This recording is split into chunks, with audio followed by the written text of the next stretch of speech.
And we agreed that it is necessary to cooperate much more to build capacity worldwide in regions where there is no production capacity right now, but where we need over time the possibility to manufacture vaccines. There was clarity that for that it is necessary not only to bring private investment and de-risk this private investment into these regions, but also the question of how to transfer technology know-how to these regions, so the whole discussion around the TRIPS agreement. And finally, that we jointly commit to maintain supply chains open and maintain supply chains secure, because these ingredients are necessary if you want over time to establish new manufacturing capacities and really create these new ecosystems in regions where they haven't been so far.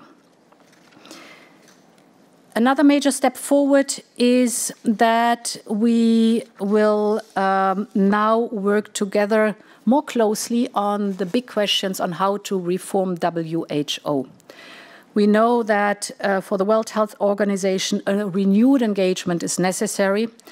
We know that WHO needs stronger capacities for the detection of outbreaks, for example, of COVID-19, the early notification, the early warning system, to really speak of preparedness and appropriate response. And here the investigative power of WHO must be increased. We've learned our lessons from the past. We know that we lost time at the beginning of the pandemic, and this should not happen anymore. On climate change, the European Union and the US are natural partners in the fight for our planet's future. And science tells us very clearly that we have to hurry up. We need to do more, and we need to do it quickly. So I'm very pleased that we are establishing today a EU-US higher-level climate action group. The main focus is really to work together on the momentum that has been created by the Earth Summit, and really work on the climate diplomacy so that we have many countries going with us towards the COP26 in Glasgow and really forging the ambitious goals we want to achieve at COP26. We were briefly discussing that we also need a robust global framework for sustainable investment and reforms. We saw on both sides that there is a lot of private capital out there that is looking for true green investment, not greenwashing, but true green investment. And to work on such a global framework that defines it, as we've done and started it with our taxonomy here in the European Union, this is a common goal because we know that the private sector can play a decisive and will play a decisive role in our fight against climate change. Embedded in this is the fact that if we want to fight climate change, if we want to be successful, then we need innovation and technologies.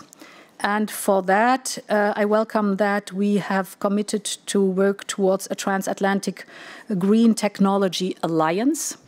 So to make sure that on both sides we are aware of the latest development, we can discuss how we enable breakthrough technologies or amazing innovations to be competitive at the market and to work on their market entrance, because we will rapidly need these new technologies if we want to fight climate change.